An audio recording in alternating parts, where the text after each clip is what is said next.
Durante la cena, mi hija gritó: «Esta comida es solo para mis suegros», y aún me mandó a calentar las sobras del almuerzo.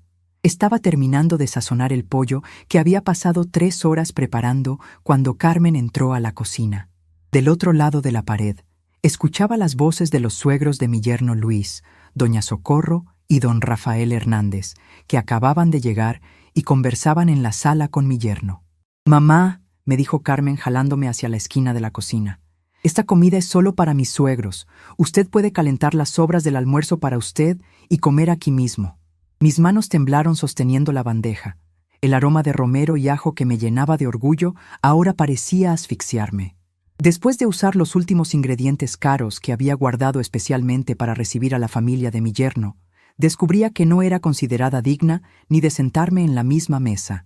Mi nombre es Guadalupe Morales. Tengo 68 años y crié a mi hija Carmen sola después de que mi esposo falleció cuando ella tenía 15 años. Trabajé como costurera durante 40 años para darle todo lo que yo nunca tuve: escuela privada, ropa bonita, fiesta de 15 años.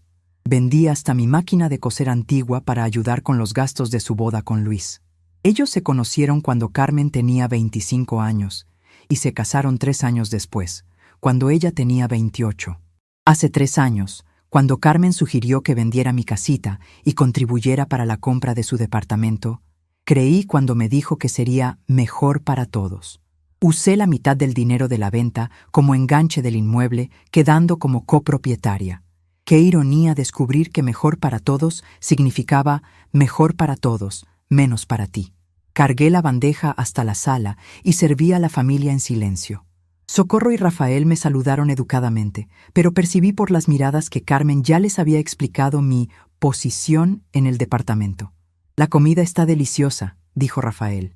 «Carmen tiene el don culinario de la familia», respondió Luis, sonriéndole a su esposa.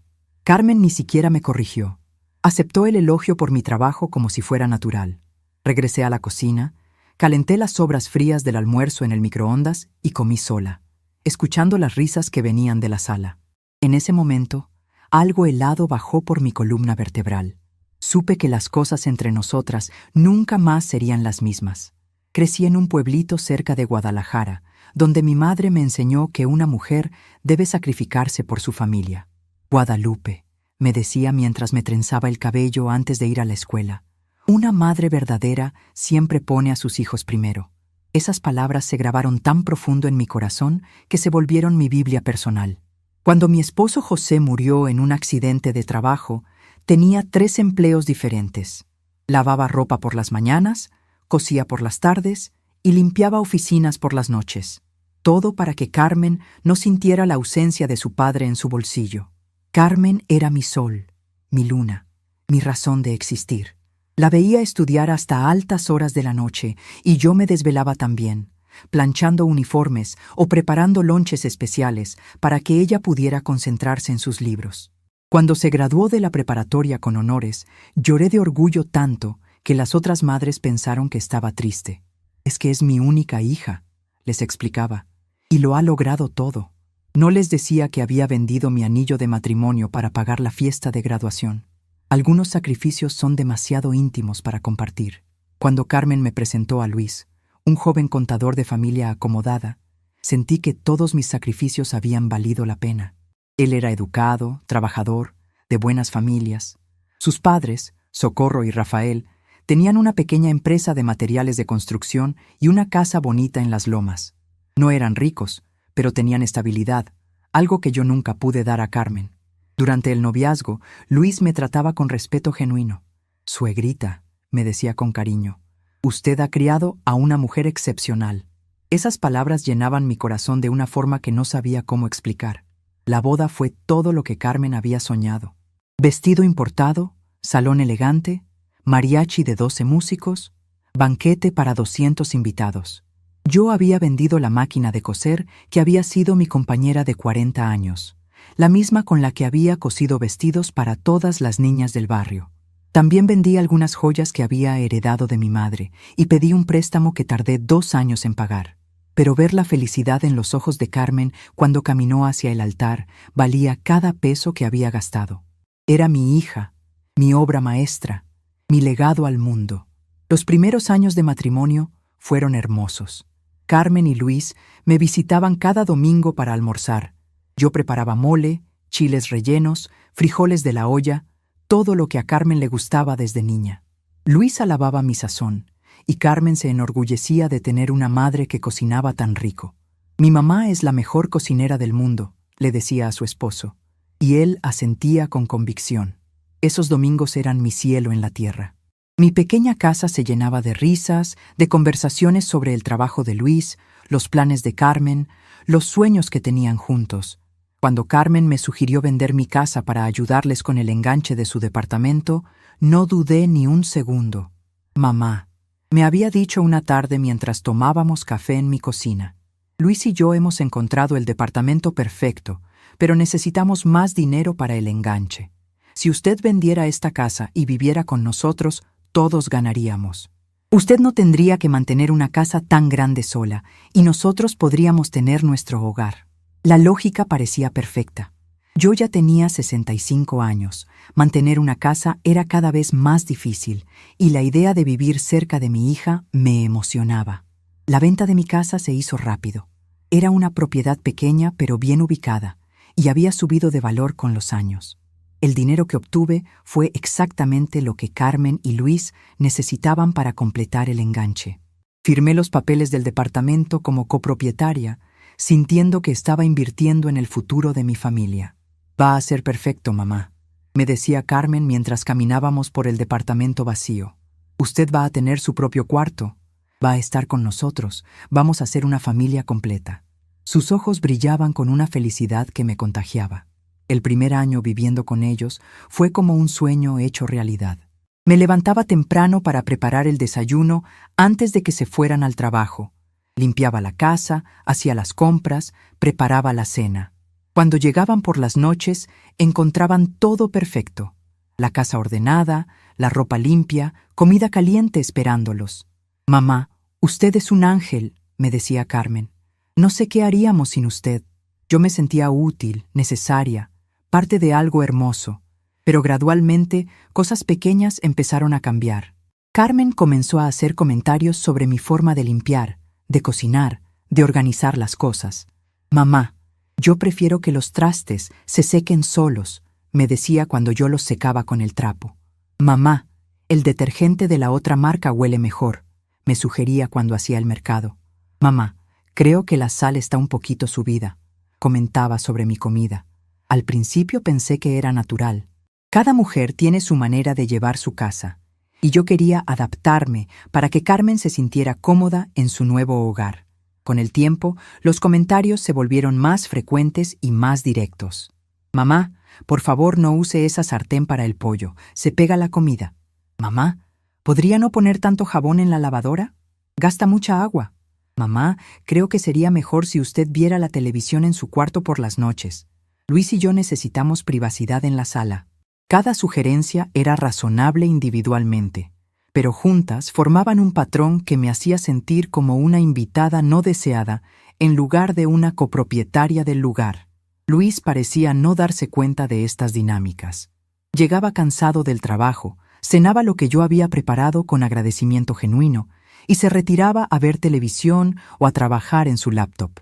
Cuando yo intentaba conversar con él sobre pequeñas cosas de la casa, él siempre me decía: «Suegrita, esos son asuntos de mujeres.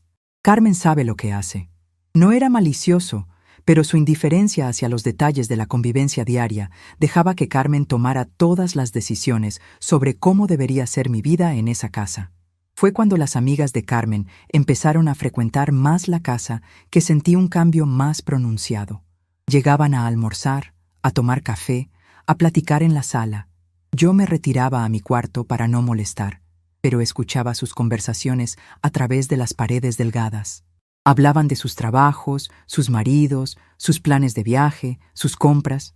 Parecían vivir vidas llenas de libertad y opciones que yo había olvidado que existían.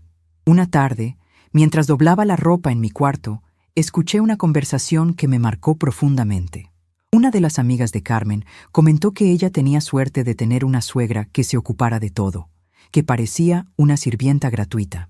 Carmen se rió y dijo que a veces se sentía así, que yo insistía en hacer todos los quehaceres domésticos. Otra amiga bromeó diciendo que Carmen tenía vida de reina, que no se preocupaba por nada de la casa. Carmen respondió que a veces era bueno, pero que también tenía desventajas, que no podía tener total libertad en su propia casa. Dijo que yo siempre estaba ahí observando, dando opiniones, como si fuera la dueña de la casa. Esas palabras me pegaron como una bofetada. Yo, que pensaba que estaba ayudando, estaba siendo vista como una entrometida. Yo, que había renunciado a mi privacidad, a mi rutina, a mi espacio, estaba siendo considerada un estorbo. En ese momento entendí que mi presencia no era bienvenida, pero aún no sabía hasta qué punto. Empecé a hacerme más pequeña. Salía a caminar en el parque durante las visitas de sus amigas. Me encerraba en mi cuarto cuando había reuniones familiares. Hablaba menos durante las comidas. Pensé que así las cosas mejorarían, que Carmen se sentiría más cómoda en su propia casa, pero la situación solo empeoró. Ella interpretó mi retirada no como consideración, sino como una confirmación de que yo reconocía mi lugar como una carga molesta. Los domingos, que antes eran nuestro momento especial, se volvieron rutinarios y fríos. Carmen ya no me pedía que cocinara sus platillos favoritos. En lugar de eso, hacía comentarios sobre dietas, sobre comida saludable, sobre la necesidad de cambiar nuestros hábitos alimenticios. «Mamá, ya no cocinemos tan pesado», me decía. «Luis y yo estamos tratando de comer más ligera». Mis recetas familiares, que habían sido motivo de orgullo, se convirtieron en reliquias obsoletas que ya no tenían lugar en esta nueva vida. Gradualmente, me di cuenta de que había dejado de ser la madre para convertirme en la señora que vive aquí. Carmen ya no me consultaba sobre nada. Compraba cosas para la casa sin preguntarme mi opinión, invitaba gente sin avisarme, cambiaba la decoración, los muebles, la distribución de los espacios comunes sin considerar mis preferencias. Yo era dueña legal de la mitad del departamento, pero no tenía voz ni voto en ninguna decisión que lo afectara. Cuando Socorro y Rafael empezaron a visitarnos más frecuentemente, noté que el trato hacia mí cambió aún más.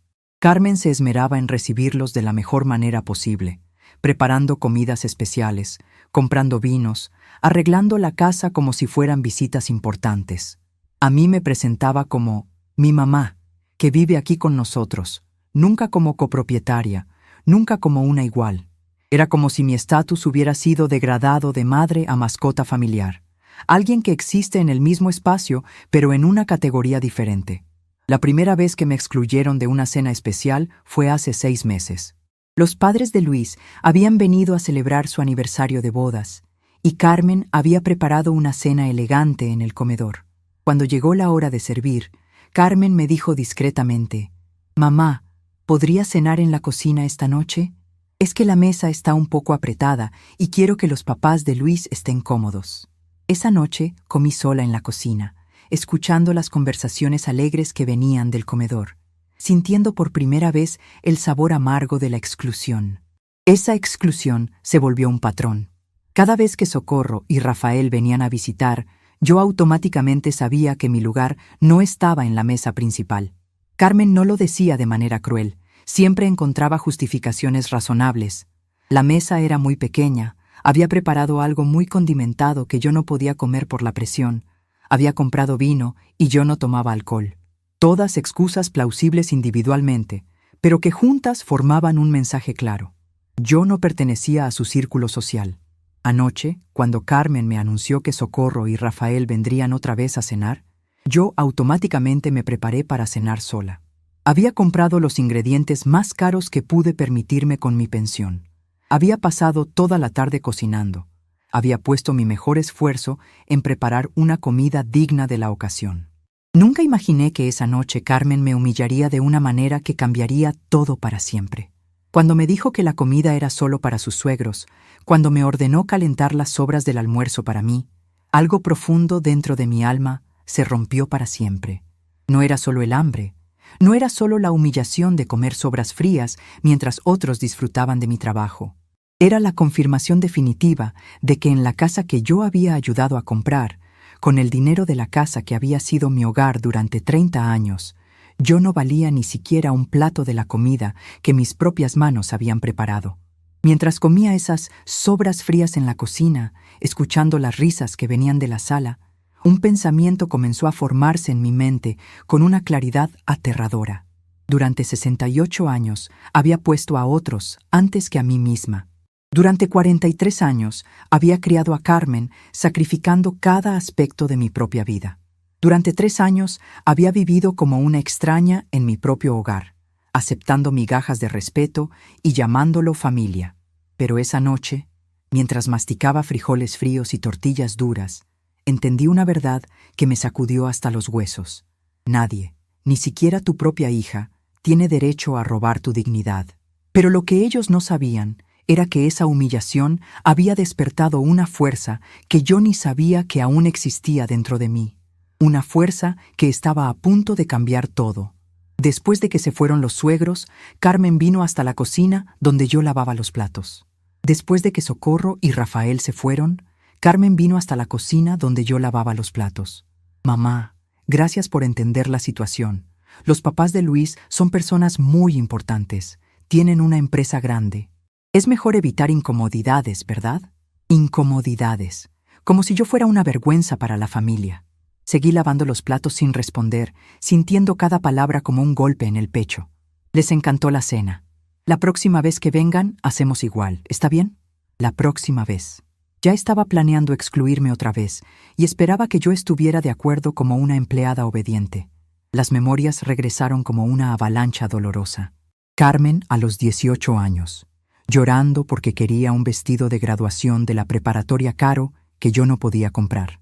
Trabajé 3 fines de semana seguidos haciendo costuras extras para conseguir el dinero.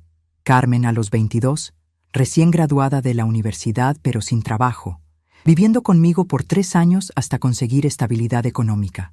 Pagué sus cuentas, compré su ropa de entrevistas, la animé cuando se sentía fracasada. Carmen a los 25, finalmente empleada e independiente, presentándome a Luis, su novio de 6 meses.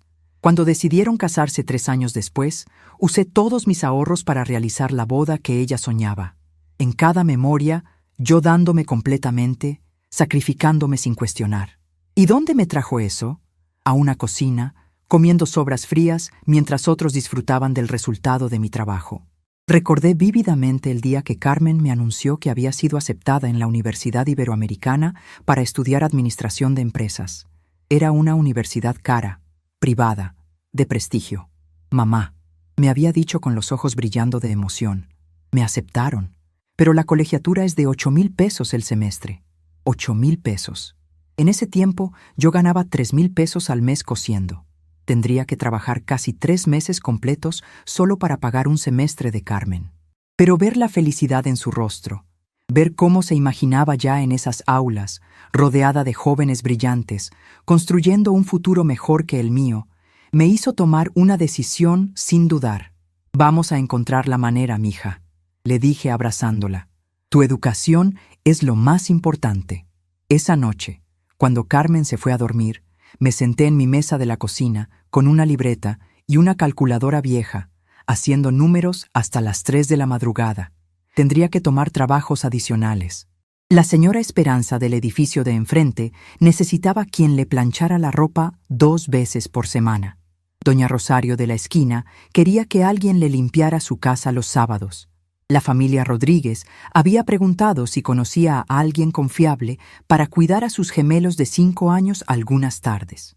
Yo sería esa persona para todo. Durante los 4 años de Universidad de Carmen, trabajé 18 horas diarias. Me levantaba a las 5 de la mañana para lavar y planchar para la señora Esperanza antes de que ella se fuera al trabajo. A las 8 ya estaba en mi máquina de coser, trabajando en los pedidos de vestidos que tenía acumulados. A las 2 de la tarde iba a cuidar a los gemelos Rodríguez, que eran traviesos pero adorables. A las 6 regresaba a casa para preparar la cena y seguir cosiendo hasta las 11 de la noche. Los sábados limpiaba la casa de doña Rosario y los domingos hacía las compras, la limpieza de mi propia casa y preparaba comida para toda la semana. Carmen estudiaba con dedicación admirable. Llegaba de la universidad por las tardes con libros pesados y se encerraba en su cuarto a estudiar hasta muy tarde. Yo le llevaba café, le preparaba cenas nutritivas, le planchaba sus blusas para que siempre se viera presentable. «Mamá, usted es mi héroe», me decía a veces cuando yo le llevaba un té de manzanilla para estudiar mejor. «Cuando me gradúe y tenga un buen trabajo, le voy a devolver todo lo que está haciendo por mí». Esas palabras me daban fuerzas para seguir, para levantarme cuando el cuerpo me dolía, para sonreír cuando estaba agotada. El día de su graduación fue uno de los más felices de mi vida. Carmen se veía hermosa en su toga y birrete, radiante de orgullo y logros. Cuando llamaron su nombre y subió por su diploma, lloré tanto que la señora que estaba sentada a mi lado me ofreció pañuelos. «Es mi hija», le expliqué entre lágrimas. «Se graduó con mención honorífica». No le dije que había vendido mi televisión para comprar la toga de graduación o que había trabajado noches extras durante un mes para pagar la fiesta. Algunos sacrificios son demasiado sagrados para compartir. Después de la graduación, Carmen pasó por un periodo difícil buscando trabajo. Su título era excelente, pero la economía estaba complicada y las empresas no estaban contratando mucho personal nuevo. Durante esos 3 años que vivió conmigo después de graduarse, yo seguí manteniendo la casa con mis trabajos de costura. Carmen ayudaba ocasionalmente con algunas cuentas cuando conseguía trabajos temporales, pero la mayor parte del tiempo era yo quien pagaba la renta, la comida, los servicios. Nunca se lo reclamé. Al contrario, la consolaba cuando se sentía frustrada por no encontrar un empleo estable. «Mija, no te desesperes», le decía cuando llegaba desanimada de una entrevista que no había salido bien. «Tu oportunidad va a llegar. Eres inteligente, preparada, cualquier empresa sería afortunada de tenerte». Le preparaba sus comidas favoritas. Le compraba revistas de actualidad empresarial para que se mantuviera informada. Incluso le pagué un curso de inglés porque pensé que eso le daría ventaja en las entrevistas. Todo lo que tenía, todo lo que era, lo ponía al servicio del futuro de Carmen. Cuando finalmente consiguió trabajo en una empresa de publicidad, celebramos como si hubiera ganado la lotería. «¡Mamá, lo logré!», gritó cuando llegó a casa con la noticia. «Me van a pagar 12,000 pesos al mes, con prestaciones y posibilidades de crecimiento». 12,000 pesos. Era 4 veces lo que yo ganaba cosiendo y me llenó de un orgullo indescriptible. Mi hija había roto el ciclo de pobreza que había marcado mi vida. Mi hija iba a tener las oportunidades que yo nunca tuve. Los primeros meses de Carmen trabajando fueron mágicos. Se levantaba temprano, se vestía elegante, se iba a una oficina bonita en Polanco. Por las noches llegaba contándome sobre sus proyectos, sus compañeros, los retos emocionantes de su trabajo.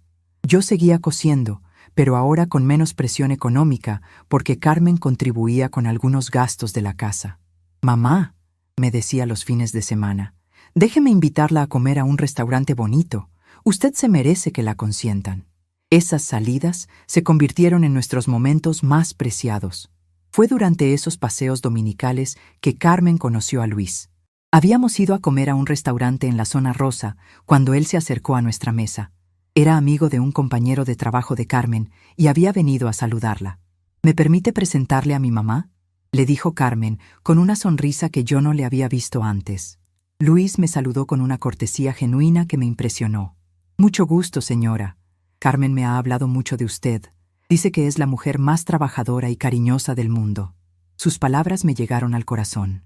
Durante el noviazgo, Luis se ganó mi cariño completamente. Venía a visitarnos los domingos, comía todo lo que yo cocinaba con verdadero aprecio, me ayudaba con las bolsas del mercado, se interesaba por mis historias de cuando Carmen era niña. «Suegrita», me decía con afecto genuino, «usted ha hecho un trabajo extraordinario criando a Carmen. Se nota que la educó con mucho amor. Nunca había tenido un hijo varón, y Luis llenó ese vacío en mi corazón de una manera hermosa. Cuando anunciaron su compromiso, yo estaba más emocionada que la misma Carmen. Luis había pedido mi bendición antes de proponerle matrimonio, un gesto de respeto que me conmovió profundamente. «Señora Guadalupe», me había dicho una tarde cuando Carmen había ido al súper, «quiero pedirle la mano de su hija. La amo con todo mi corazón y prometo cuidarla y hacerla feliz toda la vida». Sus ojos se veían sinceros, su voz temblaba de emoción. Le di mi bendición con lágrimas en los ojos. La planificación de la boda consumió casi un año completo de nuestras vidas. Carmen había soñado desde niña con una boda en grande, y yo estaba determinada a hacerle realidad ese sueño. Habíamos visto tantas telenovelas juntas, donde las novias tenían bodas de cuento de hadas, habíamos recortado fotos de revistas mostrando vestidos hermosos, habíamos hablado durante años sobre cómo sería su día perfecto. Ahora era el momento de convertir esos sueños en realidad. El vestido costó 25,000 pesos. Era importado de España, de seda natural, con bordados hechos a mano y una cola de 3 metros. Carmen se veía como una princesa cuando se lo probó en la boutique. «Mamá, ¿estás segura de que podemos pagarlo?», me preguntó cuando vio el precio. «Mija, este es el día más importante de tu vida», le respondí. «Solo te vas a casar una vez. Te mereces el vestido más hermoso del mundo». No le dije que había tenido que empeñar mi máquina de coser para dar el anticipo. El salón de fiestas costó 50,000 pesos por una noche. Era un lugar elegante en las lomas, con jardines preciosos, fuentes de agua, techos altos con lámparas de cristal. Podía acomodar 200 invitados cómodamente. Tenía pista de baile, área de mariachi, salones privados para los novios. Cuando Carmen lo vio por primera vez, sus ojos se llenaron de lágrimas de emoción. «Es perfecto, mamá. Es exactamente como lo había soñado». Para conseguir ese dinero, tuve que vender la máquina de coser industrial que había comprado 5 años antes para trabajos más grandes. El mariachi costó 8,000 pesos por 4 horas. Eran 12 músicos de los mariachis de Pepe Villa, uno de los grupos más respetados de la ciudad. Carmen había insistido en tener mariachi porque Luis era muy tradicional y su familia valoraba mucho las costumbres mexicanas. «Los papás de Luis se van a sentir muy honrados», me explicó Carmen. «Para ellos, una boda sin mariachi no es una boda verdadera». Yo estuve de acuerdo. Quería que la familia de Luis viera que nosotras también teníamos clase, que también sabíamos hacer las cosas bien. La comida costó 40,000 pesos. Era un menú de 5 tiempos: crema de frijol con chicharrón prensado, ensalada de nopalitos con queso panela, mole poblano con pollo, lomo de cerdo en salsa de chile guajillo y pastel de 3 leches de postre, todo preparado por los chefs del salón con ingredientes de primera calidad. Carmen quería que sus invitados recordaran su boda por muchos años, y yo quería que mi hija tuviera exactamente la celebración que merecía. Para pagar todo esto, tuve que hacer sacrificios que nunca le conté a Carmen. Vendí las joyas de mi madre, incluyendo unos aretes de perlas que habían sido de mi abuela. Pedí un préstamo de 20,000 pesos en una financiera, comprometiéndome a pagar cuotas durante 2 años. Trabajé trabajos extra durante 6 meses. Incluso limpié oficinas en las noches para ganar dinero adicional. Llegué al día de la boda físicamente agotada, pero emocionalmente eufórica. El día de la boda, ver a Carmen caminar hacia el altar del brazo de su padrino, mi hermano Miguel, que había venido desde Guadalajara especialmente para la ocasión, fue el momento más hermoso de mi vida. Se veía radiante, perfecta, como una princesa de cuento de hadas. Luis la esperaba en el altar con lágrimas de emoción en los ojos. Cuando el padre los declaró marido y mujer, toda la iglesia aplaudió. Yo lloré tanto que mi hermana Esperanza tuvo que prestarme su pañuelo. La fiesta fue espectacular. Los invitados bailaron hasta las 3 de la mañana. El mariachi tocó todas las canciones favoritas de los novios. La comida recibió elogios de todos. Socorro y Rafael se acercaron a mí durante la noche para agradecerme. «Señora Guadalupe», me dijo Socorro con sinceridad, «esta boda está hermosa. Se nota que usted quiere mucho a su hija». «Carmen es lo más importante de mi vida», le respondí. «Me da mucho gusto que ahora sea parte de su familia también». Los primeros años del matrimonio fueron exactamente como yo había soñado. Carmen y Luis eran felices, venían a visitarme todos los domingos, me incluían en sus planes, me hacían sentir parte de su nueva vida. Luis me seguía tratando con el mismo cariño de siempre, y Carmen parecía más madura, más completa, como si el matrimonio hubiera sido exactamente lo que necesitaba para florecer completamente. Pero después del tercer año de matrimonio, comencé a notar cambios sutiles. Carmen empezó a hablar sobre la independencia, sobre la importancia de que las parejas jóvenes tuvieran su propio espacio, sobre cómo vivir con padres podía crear dependencias poco saludables. No me estaba hablando directamente, pero yo entendía las indirectas. Ella y Luis querían su privacidad, querían ser una familia nuclear sin la presencia constante de la suegra o la madre. Al principio traté de adaptarme reduciendo mis visitas, esperando que ellos me buscaran en lugar de yo buscarlos. Pero gradualmente me di cuenta de que si yo no tomaba la iniciativa, podían pasar semanas sin que habláramos. Carmen estaba ocupada con su trabajo, con su esposo, con su nueva vida social. Yo había cumplido mi función de criarla y prepararla para el matrimonio. Ahora era momento de hacerme a un lado y dejar que viviera su propia vida. Fue en ese contexto de distanciamiento gradual que Carmen me propuso vender mi casa para ayudarles con el departamento. Al principio, la propuesta me pareció un regalo del cielo. Volvería a estar cerca de mi hija, volvería a ser parte de su vida diaria, volvería a sentirme necesaria e importante. «Será perfecto, mamá», me había dicho Carmen con entusiasmo genuino. «Vamos a ser una familia otra vez. Usted nos va a ayudar con la casa. Nosotros la vamos a cuidar. Va a ser como antes, pero mejor. Como antes, pero mejor».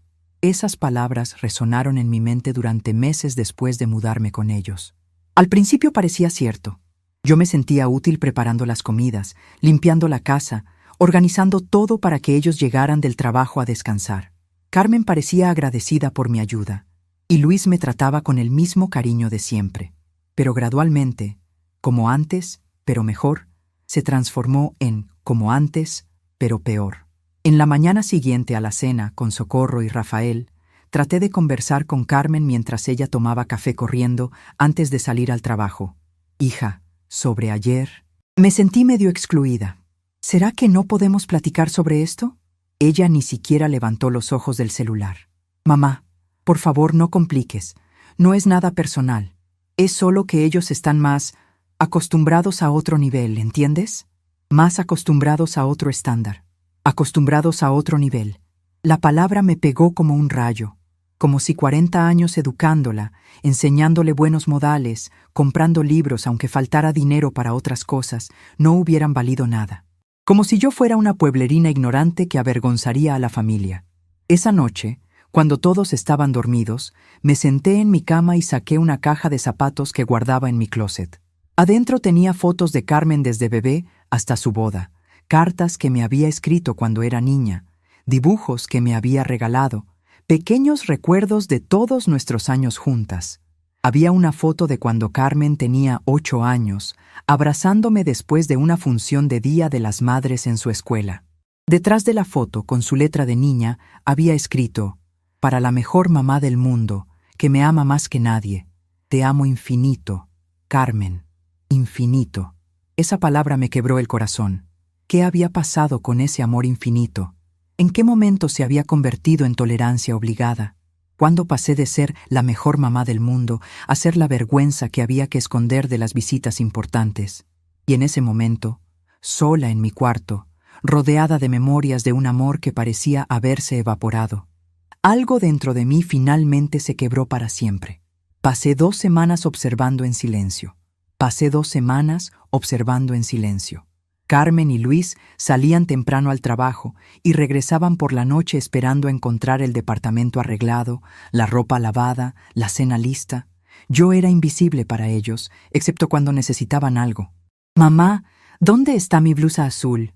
Guadalupe, ¿me puedes planchar estos pantalones? Mamá, ¿qué hay de cenar?» Durante esas 2 semanas de observación silenciosa, tomé una decisión que cambiaría todo. No iba a suplicar más por respeto. No iba a mendigar más por un lugar en la mesa que yo misma había ayudado a pagar. Si ellos me veían como sirvienta, entonces dejaría de trabajar gratis. Comencé despacio, sin escándalo. El primer día simplemente no hice la cena. Cuando Carmen llegó del trabajo y preguntó dónde estaba la comida, respondí con calma: «Pensé que ustedes iban a cocinar hoy». El segundo día, no lavé su ropa. Cuando Luis se quejó de que no tenía camisa limpia, expliqué: «La lavadora estaba ocupada con mis cosas». El tercer día, no hice las compras. Cuando el refrigerador se quedó vacío, Dije solamente, no sabía que necesitaban algo. Cada no era una pequeña victoria, una recuperación de mi dignidad perdida. Ellos estaban confundidos, irritados, pero aún no entendían que yo había cambiado para siempre. Durante la primera semana de mi nueva actitud, Carmen intentó varias aproximaciones diferentes. Primero fue la comprensión condescendiente. Mamá, ¿se siente bien? La noto un poco diferente últimamente. Cuando le dije que me sentía perfectamente bien, cambió a la preocupación falsa. ¿Será que necesita ver a un doctor? A veces el estrés puede causar cambios de comportamiento en las personas mayores. Cuando eso tampoco funcionó, probó con la culpa emocional. Mamá, Luis y yo trabajamos todo el día. Llegar a casa y tener que preocuparnos por la comida y la limpieza nos agota mucho. Pero yo ya no mordía el anzuelo. A cada comentario respondía con la misma serenidad. Entiendo perfectamente. Trabajar todo el día debe ser muy cansado. No ofrecía soluciones. No me disculpaba. No explicaba mi comportamiento. Simplemente reconocía sus quejas sin asumir responsabilidad por resolverlas. Esta nueva versión de mí los desconcertaba completamente, porque no tenían herramientas para manipular a alguien que ya no buscaba su aprobación. Luis, por su parte, parecía genuinamente confundido. Durante años había llegado a casa esperando encontrar la cena lista y el departamento ordenado. No porque fuera una mala persona, sino porque se había acostumbrado a que así fueran las cosas. Cuando empezó a llegar y encontrar la cocina vacía, preguntaba con sincera curiosidad, «Suegrita, ¿no va a cocinar hoy?» «No, Luis», respondía yo con naturalidad. «Hoy no tengo ganas de cocinar». Al principio pensó que era temporal.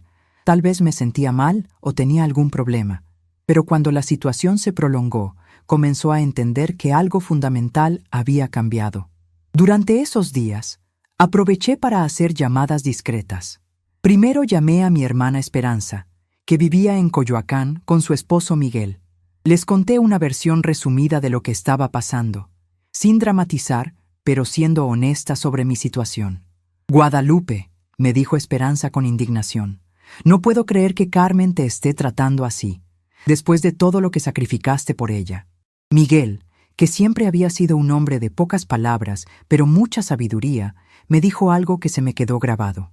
«Hermana, cuando alguien te trata como sirvienta, no es porque tú vales poco, es porque ellos han perdido la capacidad de ver tu valor». También llamé a mi prima Dolores, que trabajaba como secretaria en un bufete de abogados. Le pregunté sobre mis derechos como copropietaria del departamento. «Prima», me explicó con paciencia, «tú tienes los mismos derechos que cualquier dueño. Nadie puede obligarte a trabajar gratis en tu propia casa, y nadie puede excluirte de los espacios comunes. Si tienes los papeles que prueban tu copropiedad, estás protegida legalmente». Esa información me dio una seguridad que no había sentido en años. El momento decisivo llegó al final de esas 2 semanas, cuando Carmen llegó a casa un viernes y anunció, «Mamá, mañana vienen los papás de Luis otra vez a cenar. Necesito que usted haga ese pollo especial». La miré a los ojos y dije con una calma que me sorprendió a mí misma, «No». Ella parpadeó varias veces, como si no hubiera entendido. «¿Cómo que no? No voy a cocinar. No voy a arreglar la mesa. No voy a limpiar el departamento. Si quieres recibir a tus suegros, tú te encargas de todo». Su cara se puso roja. Se volvió loca. «Yo trabajo toda la semana». «Y yo trabajé 40 años», respondí, dirigiéndome hacia mi cuarto. «Ahora es tu turno». Carmen pasó toda esa noche al teléfono, cancelando la cena con Socorro y Rafael. Escuché fragmentos de sus conversaciones desde mi cuarto. «No, suegra, mejor lo dejamos para la próxima semana». «Sí, es que mi mamá está un poco... no se siente bien». «No, no es nada grave, solo necesita descansar». Cada mentira que inventaba para cubrirme me confirmaba que ella sabía perfectamente que su comportamiento conmigo había estado mal. Si realmente hubiera creído que me estaba tratando bien, habría dicho la verdad, que su madre se había negado a cocinar.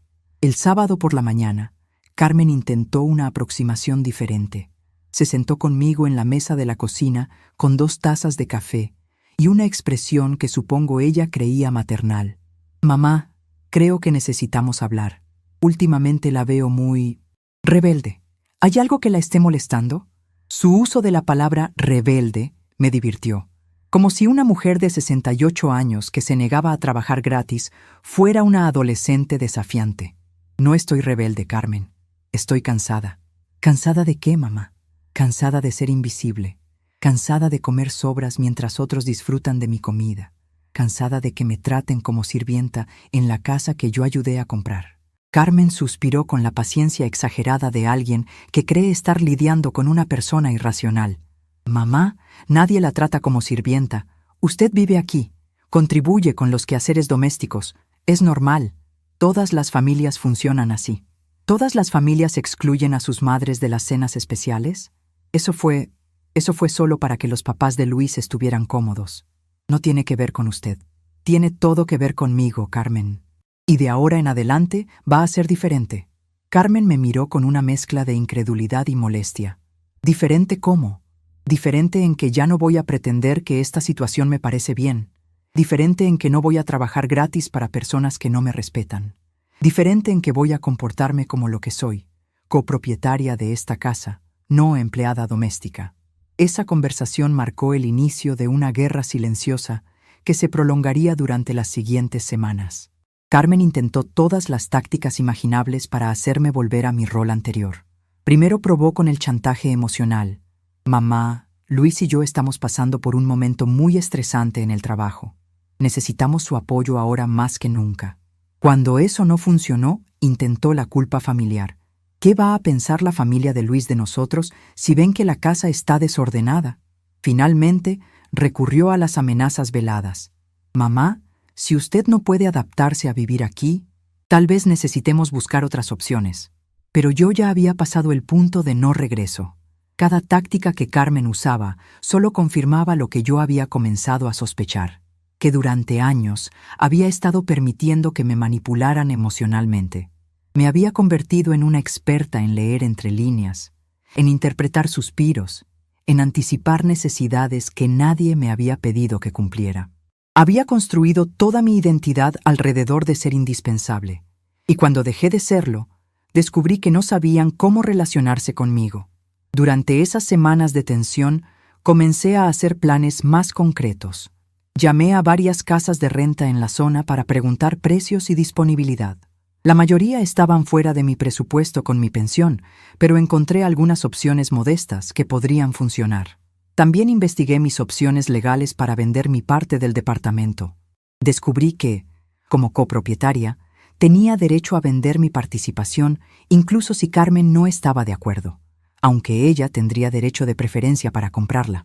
Una tarde, mientras Carmen y Luis estaban en el trabajo, me atreví a revisar algunos documentos que guardaban en su escritorio.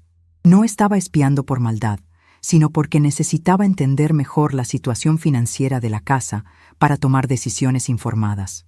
Lo que descubrí me sorprendió y me dolió al mismo tiempo. Tenían documentos de un asesor financiero que había evaluado el departamento en 400,000 pesos. Eso significaba que mi parte valía 200,000 pesos, suficiente para comprar un pequeño departamento en una zona más modesta y vivir cómodamente con mi pensión. Pero lo que más me impactó fue encontrar un folder con documentos sobre casas de retiro. Habían estado investigando opciones para cuando llegara el momento de que la abuela necesitara cuidados especializados. Los folletos mostraban instalaciones bonitas, pero todos tenían algo en común. Estaban ubicados lejos de la ciudad, en lugares donde las visitas familiares serían complicadas. No estaban planeando cuidarme en mi vejez. Estaban planeando deshacerse de mí de la manera más conveniente posible. Esa noche, durante la cena, que habían tenido que preparar ellos mismos porque yo me mantuve firme en mi nueva posición, Carmen hizo un anuncio que cambió todo. Mamá, Luis y yo hemos estado pensando que tal vez sería bueno buscar ayuda profesional para esta situación. Un psicólogo familiar que nos ayude a comunicarnos mejor. Un psicólogo familiar, como si el problema fuera mi incapacidad para comunicarme, no su incapacidad para tratarme con respeto básico. ¿Un psicólogo para qué, Carmen? Para que nos ayude a entender por qué usted está actuando tan diferente últimamente. Para que encuentre maneras más saludables de expresar sus necesidades. Mis necesidades son muy simples. Quiero que me traten como un ser humano con dignidad, no como una sirvienta gratuita. Mamá, nadie la trata como sirvienta, pero tal vez un profesional nos pueda ayudar a encontrar un equilibrio que funcione para todos. Luis, que había estado comiendo en silencio, finalmente habló. Suegrita, todos queremos que se sienta cómoda aquí. Si hay algo específico que podemos hacer, pueden empezar por incluirme en las cenas cuando tengan invitados. Pueden dejar de excusarse por mi existencia. Pueden reconocer que esta es mi casa tanto como la de ustedes. Carmen y Luis intercambiaron una de esas miradas de pareja que hablan sin palabras. Yo pude interpretar perfectamente esa mirada. ¿Cómo manejamos esta situación sin que explote completamente? Después de 43 años criando a Carmen, sabía leer sus expresiones mejor que ella misma. «Está bien, mamá», dijo Carmen finalmente. «La próxima vez que tengamos invitados, usted estará incluida en la cena». Pero yo ya sabía que era demasiado tarde para concesiones. El daño estaba hecho. Y más importante aún, yo había descubierto algo sobre mí misma durante esas semanas de resistencia. Me gustaba la persona en la que me estaba convirtiendo. Me gustaba tomar decisiones por mí misma. Me gustaba decir no cuando algo no me parecía bien. Me gustaba la sensación de tener control sobre mi propia vida. Esa noche, después de que Carmen y Luis se fueron a dormir, saqué una libreta que había comprado esa tarde y comencé a escribir una lista. No era una lista de quejas o resentimientos. Era una lista de opciones, de posibilidades, de maneras diferentes de vivir los años que me quedaban. Por primera vez en décadas, estaba planeando mi futuro basándome en lo que yo quería, no en lo que otros necesitaban de mí.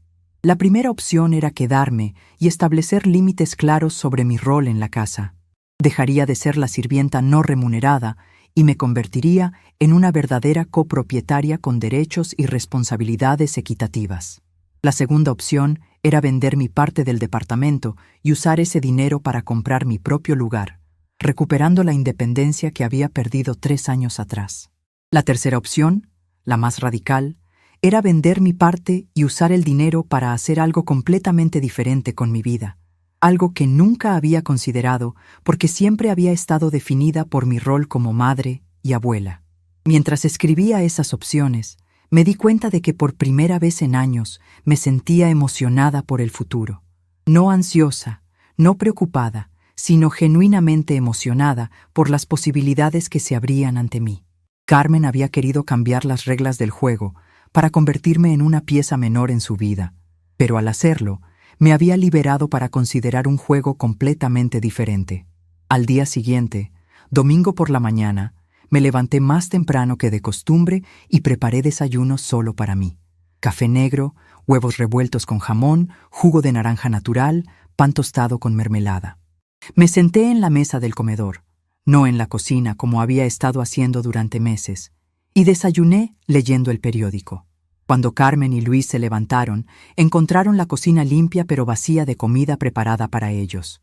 «Buenos días», les dije alegremente desde el comedor. «¿Durmieron bien?» Carmen me miró con una mezcla de sorpresa y molestia. «Mamá, ¿no desayunamos juntos?» «Yo ya desayuné, pero por favor, sírvanse lo que gusten». Fue un momento pequeño, aparentemente insignificante, pero cargado de simbolismo. Durante años, mi rutina había girado alrededor de las necesidades de otros.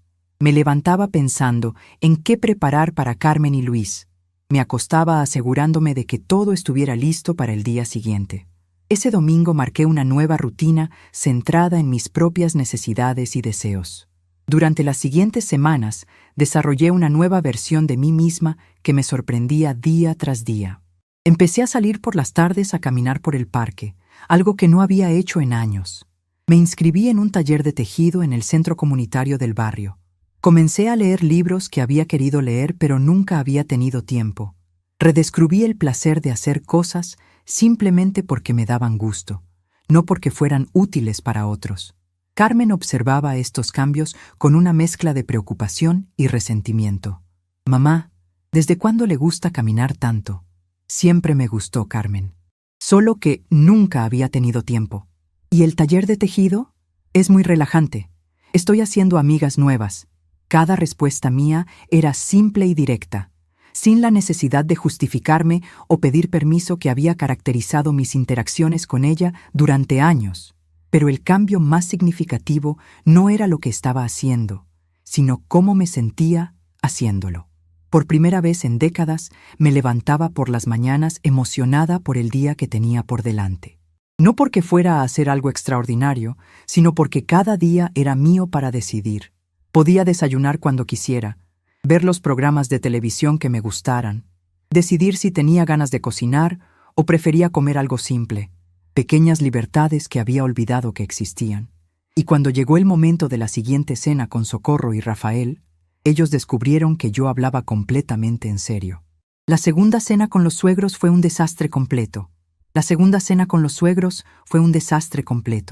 Carmen intentó cocinar y quemó el pollo. Luis trató de ayudar y tiró la bandeja, esparciendo comida por todo el piso. El departamento estaba desordenado porque nadie había limpiado durante las 2 semanas. Cuando Socorro y Rafael llegaron, encontraron a la pareja desesperada tratando de improvisar una cena con huevos revueltos y pan de caja. Yo salí de mi cuarto vistiendo mi mejor vestido, maquillada y arreglada como si fuera a salir, cargando una maleta pequeña. «Buenas noches, don Rafael, doña Socorro», saludé educadamente. «Les pido disculpas por el desorden, pero yo ya no vivo aquí». El silencio que siguió fue total. Carmen se puso pálida. «¿Cómo que ya no vive aquí?» «Ya no vivo aquí, hija. Ya arreglé otro lugar para vivir».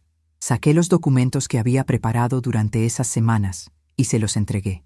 «Aquí está la transferencia de mi parte del departamento a tu nombre. Considéralo un regalo de despedida». Luis trató de intervenir, balbuceando explicaciones confusas para sus padres, pero yo continué. «Ustedes querían vivir sin las incomodidades que yo causaba. Ahora pueden». Carmen empezó a llorar. «Mamá, usted no puede hacer esto. ¿Usted vive aquí?» «No, Carmen. Yo ayudaba a sostener este lugar. Es diferente». Mi hermana Esperanza me esperaba en la puerta del edificio con su esposo Miguel. Cuando supieron cómo me estaban tratando, me ofrecieron un cuartito en los fondos de su casa. «Te mereces respeto, Guadalupe», me había dicho Esperanza. «Y si tu propia hija no puede darte eso, nosotros sí podemos». Subí al carro sin voltear atrás. Por la ventana lateral vi a Carmen en la puerta del edificio, llorando, haciendo señas desesperadamente. Pero ya era demasiado tarde. Durante 68 años prioricé a otras personas. Ahora era mi turno de vivir con dignidad. Era mi turno de tener paz. El proceso de transferir mi parte del departamento había sido más sencillo de lo que imaginé. Con la ayuda de mi prima Dolores, que conocía abogados confiables, logré hacer todos los trámites legales en menos de una semana.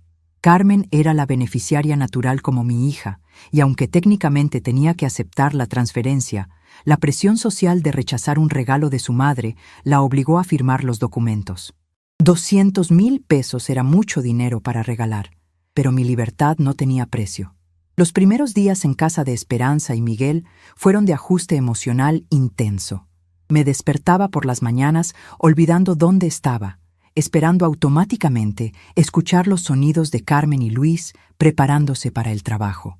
En lugar de eso, encontraba el silencio apacible de una casa donde nadie me necesitaba para funcionar, pero donde era genuinamente bienvenida. «Buenos días, hermana», me saludaba Esperanza cada mañana. «¿Cómo durmió?» No era cortesía vacía, era interés real por mi bienestar. El cuartito que me habían arreglado era pequeño pero perfecto para mis necesidades. Tenía una cama cómoda, un ropero, una mesita para leer y una ventana que daba al jardín trasero donde Esperanza cultivaba rosas y hierbas aromáticas. Por las mañanas me despertaba con el canto de los pájaros en lugar del sonido del despertador de Carmen. Era un cambio simbólico que apreciaba más de lo que podía expresar. Miguel, que siempre había sido un hombre de pocas palabras pero mucho corazón, me recibió como si fuera la hermana que nunca había tenido. «Guadalupe», me dijo el primer día, «esta es tu casa mientras quieras estar aquí. No eres una carga, no eres una molestia, eres familia».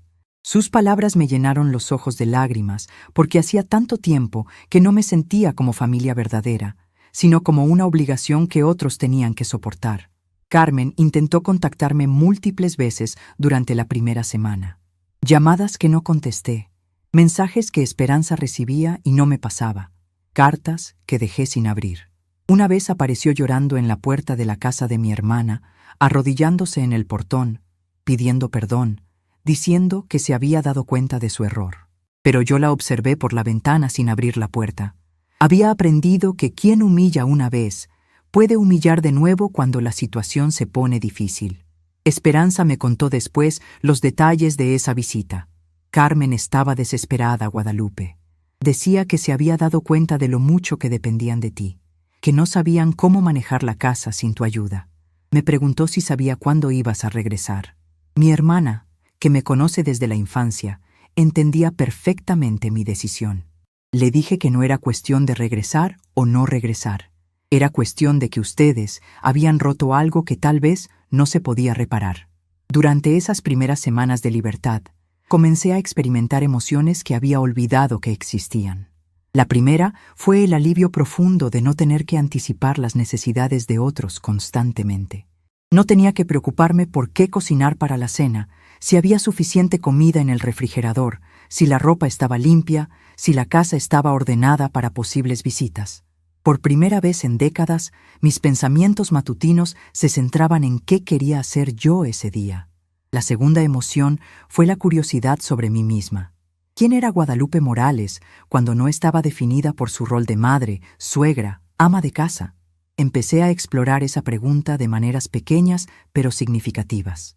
Me inscribí en una clase de baile folclórico en el centro comunitario. Había bailado mucho en mi juventud, antes de casarme, pero había abandonado esa pasión cuando las responsabilidades familiares tomaron prioridad.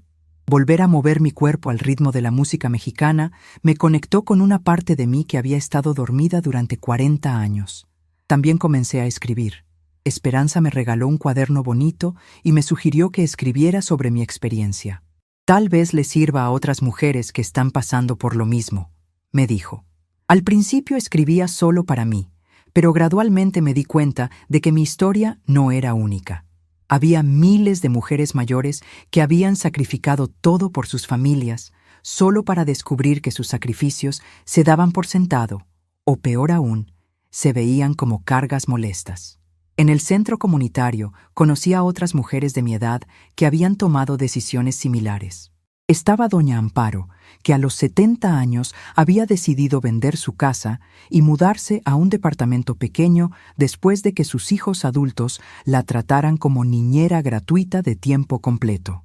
Estaba señora Blanca, que había dejado de cocinar para su familia extendida los domingos cuando se dio cuenta de que llegaban esperando comida gratis, pero nunca contribuían ni con ingredientes ni con limpieza.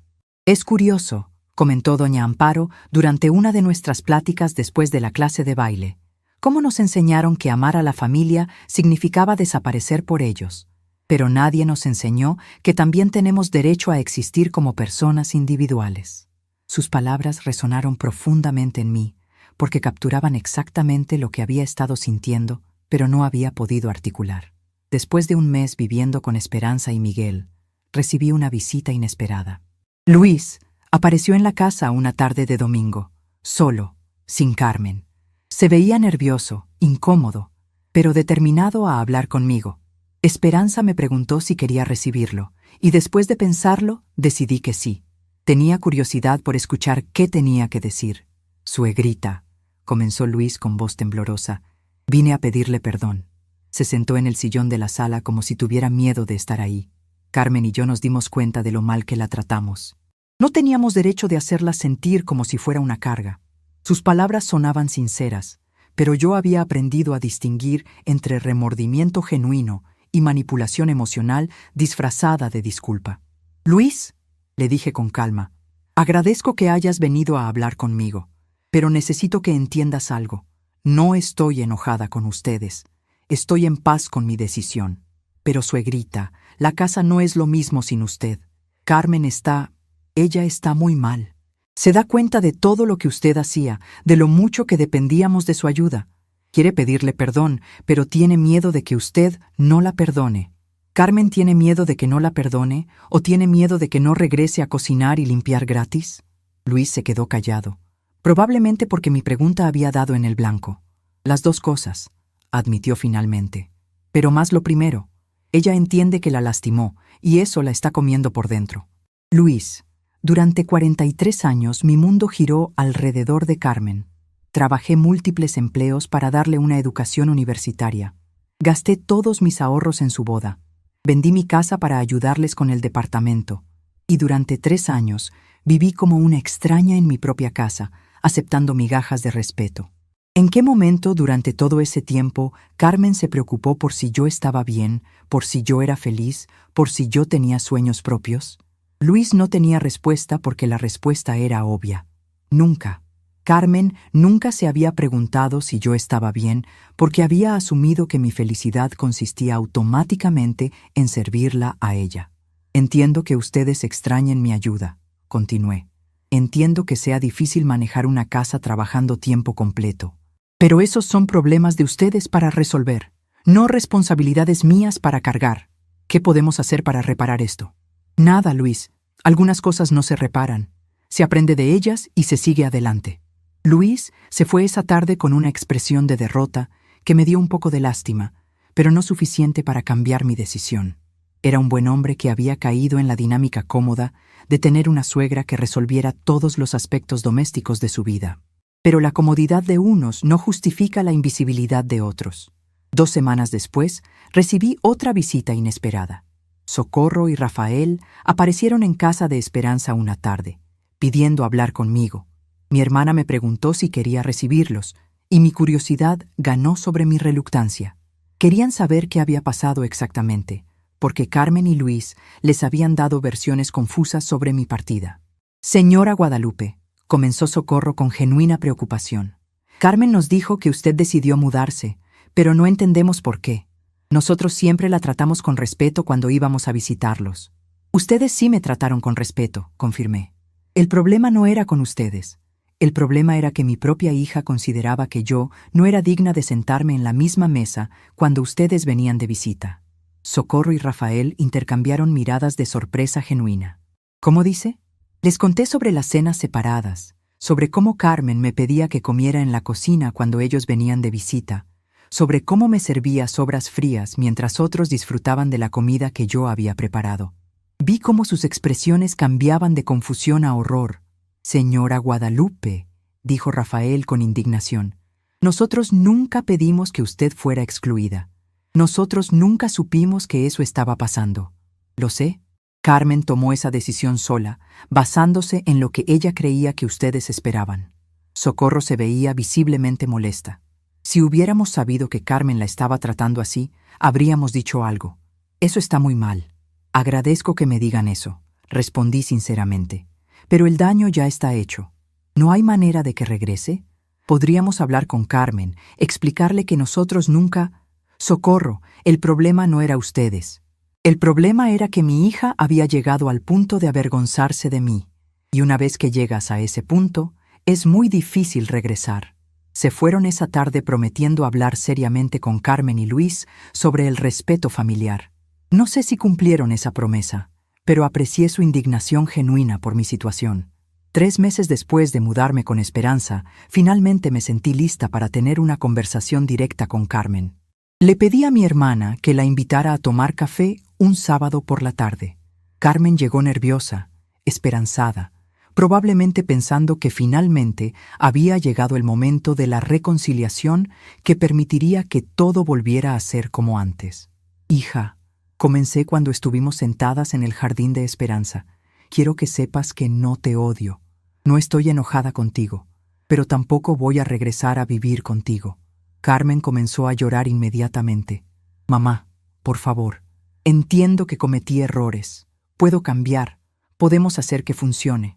Carmen, no se trata de que cambies o no cambies. Se trata de que yo ya cambié. ¿Qué quiere decir? Quiere decir que durante 68 años definí mi valor basándome en lo útil que era para otros. Ahora estoy aprendiendo a valorarme por quién soy, no por lo que hago para otros. Pero mamá, usted es mi mamá. Eso nunca va a cambiar. Tienes razón. Siempre voy a ser tu mamá.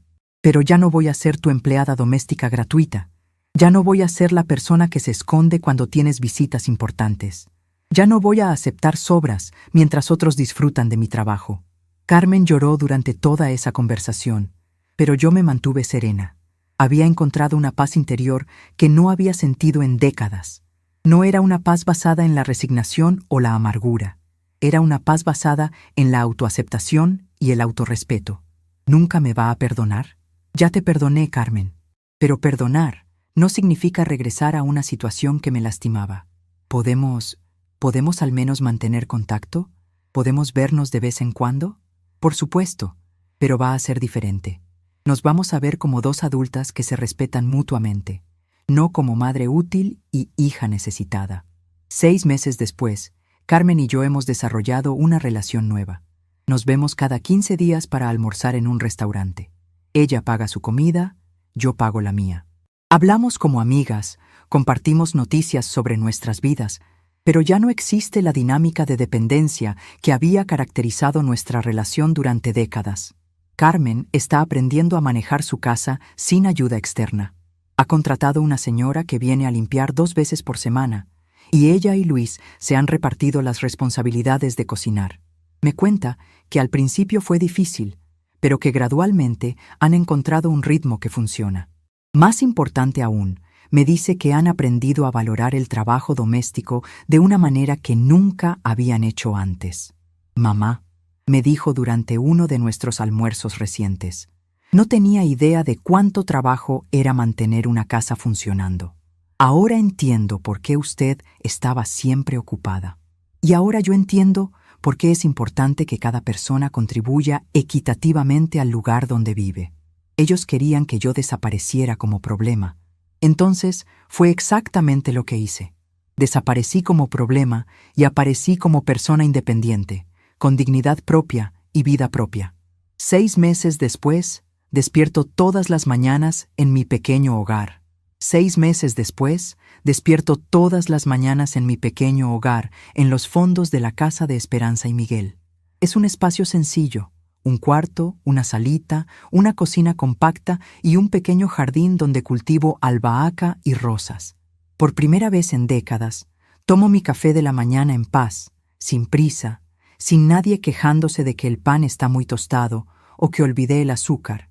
Leo mis libros, veo mis programas, hago trabajos manuales que vendo en la feria local. Esperanza me prestó una máquina de coser y ahora coso ropita de bebé que se vende bien. El dinero es poco, pero es mío. La vida es sencilla, pero es mía. Despierto cuando quiero, duermo cuando tengo sueño, como lo que me apetece a la hora que elijo.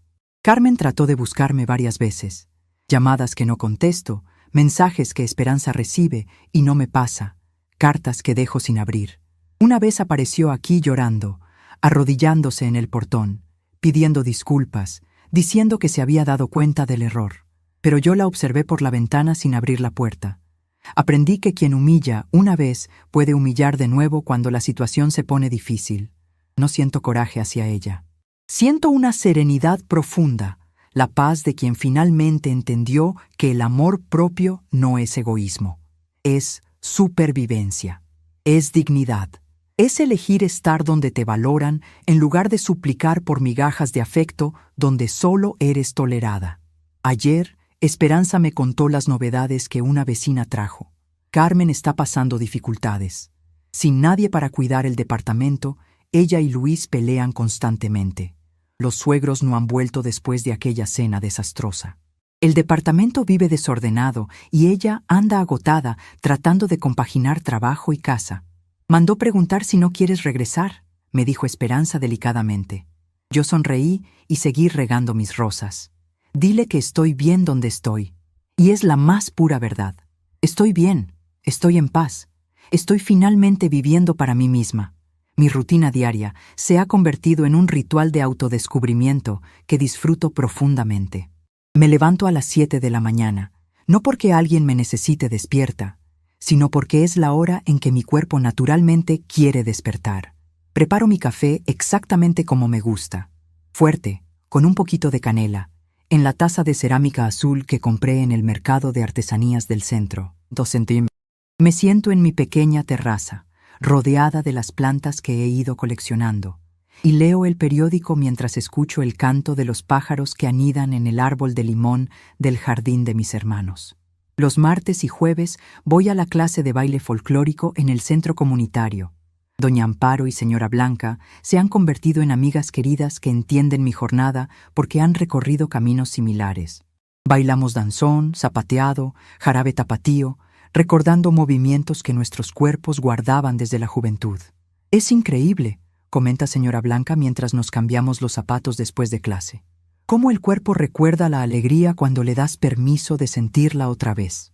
Los miércoles voy al taller de escritura que comenzó la licenciada Fernanda, una maestra retirada que decidió enseñar a personas mayores a documentar sus historias. Estoy escribiendo mis memorias, no por nostalgia, sino como una manera de procesar todo lo que viví y aprendido. Señora Guadalupe, me dijo la licenciada la semana pasada, su historia podría ayudar a muchas mujeres que están pasando por situaciones similares. ¿Ha pensado en compartirla más ampliamente? Los viernes camino hasta el mercado central, no solo para comprar verduras y frutas frescas, sino porque disfruto la energía vibrante de ese lugar. Los vendedores ya me conocen y me saludan con cariño genuino. Buenos días, doña Guadalupe. ¿Cómo amanece usted hoy? Sus sonrisas no están condicionadas por lo que yo pueda hacer por ellos. Son sonrisas puras, de reconocimiento humano básico. Los sábados coso y vendo mis trabajos en la feria artesanal del parque. Las madres jóvenes se acercan a ver los conjuntitos de bebé que hago, y a menudo terminamos conversando sobre la maternidad, la familia, los desafíos de balance entre cuidar a otros y cuidarse a sí misma. Señora, ¿cómo hace para que le queden tan perfectos los bordados?, me preguntó una joven mamá la semana pasada. Con paciencia y amor propio, le respondí. Cuando haces algo porque te gusta hacerlo, no porque tienes que hacerlo, sale diferente. Los domingos son para mí. A veces visito a otros parientes, a veces me quedo en casa leyendo, a veces simplemente me siento en el jardín observando cómo crecen mis plantas. He redescubierto el placer de no tener agenda, de dejar que el día se desarrolle según mi estado de ánimo y mis ganas. Hace 3 semanas recibí una carta certificada que me sorprendió. Era de un abogado representando a Carmen y Luis. Querían comprar oficialmente mi parte del departamento que ya había transferido, pagándome los 200,000 pesos en efectivo. Para regularizar la situación legal, explicaba la carta. Firmé los documentos sin drama. Ese dinero me va a permitir rentar mi propio departamentito si algún día Esperanza y Miguel necesitan su espacio, o simplemente mantenerlo ahorrado para emergencias. Pero lo más importante de estos meses ha sido redescubrir quién soy cuando no estoy definida por lo que hago para otros. Guadalupe Morales no es solo la madre de Carmen, no es solo la exesposa de José, no es solo la suegra de Luis. Guadalupe Morales es una mujer de 68 años que ama bailar, que escribe bien, que tiene talento para la costura, que hace amigos fácilmente, que puede vivir independientemente, que tiene opiniones propias sobre política y telenovelas y recetas de cocina. Anoche, mientras cenaba un caldo de pollo que había preparado solo para mí, con la cantidad exacta de sal que me gusta y sin tener que preguntar si alguien más quería, reflexioné sobre el camino que me trajo hasta aquí. No fue un camino fácil. Requirió valor que no sabía que tenía, decisiones que me dolieron tomar, conversaciones difíciles que hubiera preferido evitar. Pero fue un camino necesario. Durante décadas viví para otros, a través de otros, en función de otros. Pensé que eso era amor, pero ahora entiendo que era miedo. Miedo de no ser suficiente por mí misma. Miedo de que sin mi utilidad no tendría valor. Miedo de la soledad que podría encontrar si dejaba de ser indispensable. La ironía es que ahora que vivo sola, no me siento sola. Me siento acompañada por mí misma de una manera que nunca había experimentado. Disfruto mi propia compañía, respeto mis propias decisiones, confío en mi propio juicio. Es una forma de amor propio que llegó tarde en mi vida, pero llegó a tiempo para los años que me quedan. Carmen y yo seguimos viéndonos de vez en cuando, pero ahora como 2 adultas independientes que eligen pasar tiempo juntas, no como madre necesaria y hija dependiente. La última vez que almorzamos, me contó que ella y Luis están considerando tener hijos. ¿Qué opina, mamá? ¿Cree que estamos listos? Carmen, le respondí con sinceridad, creo que están listos cuando pueden cuidar a un bebé sin esperar que alguien más lo haga por ustedes. Ella se rió, pero entendió el mensaje. Hemos aprendido a comunicarnos con honestidad en lugar de expectativas no expresadas. Esta mañana, mientras regaba mis rosas en el jardín, una de las vecinas se acercó para platicar. Señora Guadalupe, se ve usted muy contenta últimamente. ¿Cuál es su secreto? Le sonreí mientras seguía cuidando mis plantas. Aprendí que la paz no nace de lo que tenemos, sino de lo que logramos soltar.